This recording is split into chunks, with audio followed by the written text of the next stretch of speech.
Daragit, kailangan kong tulungin niyo. Aviona, nasa gitna pa kami ng pagpupulo. Nahuli si Anya ng mga tao sa gubat.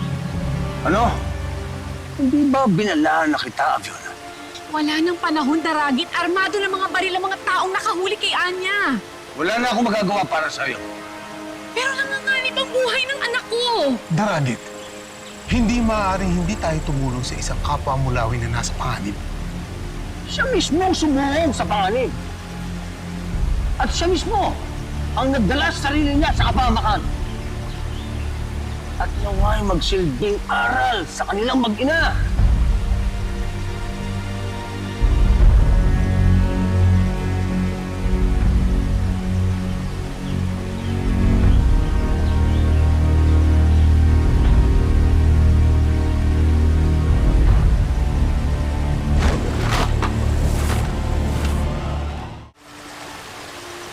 Talaga bang hindi man lang natin sasakluluhan ng batang si Anya?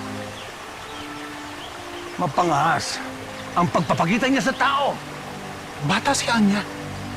Nagkakamali. Dapat siyang gabayan, tulungan. Hindi dapat pabayaan. Ano gusto mong gawin ko, Panagon?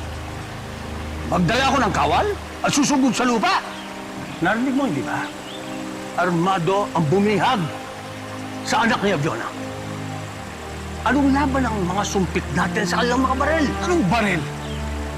Dati na tayo sumusugot at hindi na natakot sa mga baril na tagalupag. Oo, sumusugod tayo. Pero ano nangyayari? Nawawalan tayo ng mga kawal pag sumasagumpa sa kanila. Hindi. Hindi ako susugal. Hindi ko isusugal ang buhay ng isang mulawin. Kapalit ng isang batang tamon. Lumabas din ang totoong dahilan, Daragit. Para sa iyo, hindi karapat-dapat pag-aksayan ng panahon ang isang tabon.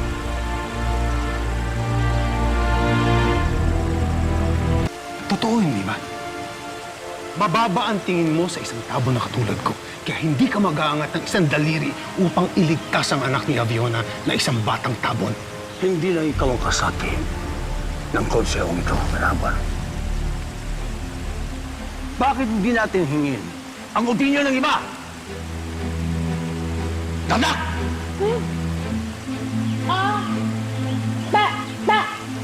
Tama! Si Punong Daragit.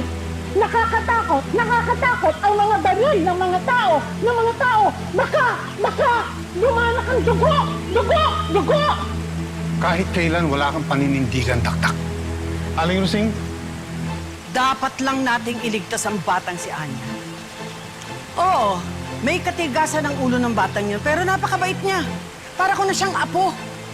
At isa pa, parang nararamdaman ko rin ang hinagpis na pinagdadaanan ngayon ni Aviona habang nasa kapahamakan ng kanyang anak. Mga kapwa mong tao ang magpapahamak sa kanya. tuka. Hindi hinihingi ang opinyon ng hindi kasapi sa konse. Paumanhin. Bilang kinatawan ng mga tao, nahihiya ako sa ginagawa nila. Pero hindi lahat ng tao ay masama. Ano masasabi mo, Lab? Sa'yo ako, Punong Daragit. Kung nangyari ito sa aming mga musang, hindi ko ipagsasapalaran ng kaligtasan ng iba para lang mailigtas ang isa. Kanya-kanyang gusot, kanya-kanyang lusot. Palibhasa, likas kayong makasarili. Bakit hindi nyo kami gayahing mga taguba? Isa para sa lahat, lahat para sa isa. Kampi ako sa'yo, Anabol.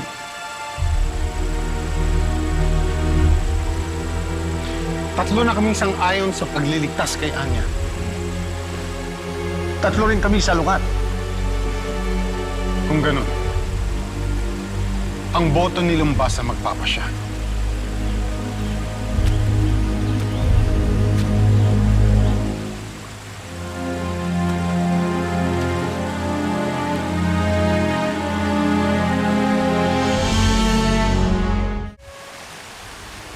Tandang Lumbas, bilang sinaunang mulawin at obispo ng Avila, alam ko napapanig ka sa tama at nararapat. Sa iyong pasya nakasalalay ang buhay ng isang batang mulawin. Iligtas natin siya.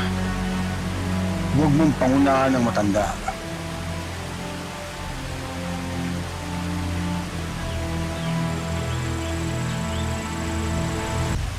Lumbas. Tama ka, Manapon. Isa akong sinaunang mulawin. Nang mamatay si Dakila, ako na ang pinakamatandang mulawin dito sa Avila. Kaya alam ko, igagalang ninyo ang aking opinyon. Mula pa noon, minarapat nating magkubli at magtago sa mga tao. Habang ang ila sa kanila ay may mabuting kalooban, kaya naging ating kaibigan, kakampi, at kaisang dibdib. Marami pa rin sa tao ang sakim at mapag-imbot, mapanganib, at di mapagkakatiwalaan.